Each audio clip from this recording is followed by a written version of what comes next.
Hello guys, welcome to our YouTube channel, and today we are going to learn how to loop video in CapCut. So let's get started. So if you want to loop a video in CapCut, so to do that you just have to open up your CapCut application and then tap on new project. After tapping on new project, just select a project that you would like to loop. After selecting a project, just tap on add, which is on the bottom right. And after tapping on add, let your project load, and here you can see guys, you have successfully added a project. So now to loop this one, what you can do is just select your project and you will find bunch of options in the bottom of your screen. What you can do is just simply scroll it, just scroll towards the right, and you will find the option which is duplicate. So just duplicate your project, and after doing that, now what you can do is just simply cut these intros.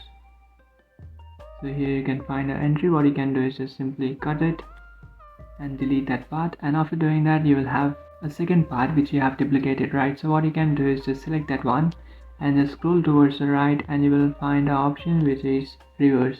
So here you can find this option, just tap on it and just reverse your video. And after doing that you have to do the same with this part. So just cut this starting part which is CapCut advertisement. So after deleting that part, now what you can do is just simply play it.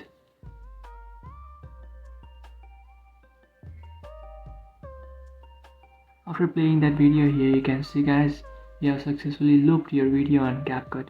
So to keep that video on loop, what you have to do is just simply add a new project again and again. So you just have to duplicate your video and then add it over and over again, and by doing that you will loop your video in CapCut. So that's it guys, this is how to loop video in CapCut. If you find this video helpful, don't forget to like and subscribe to our channel.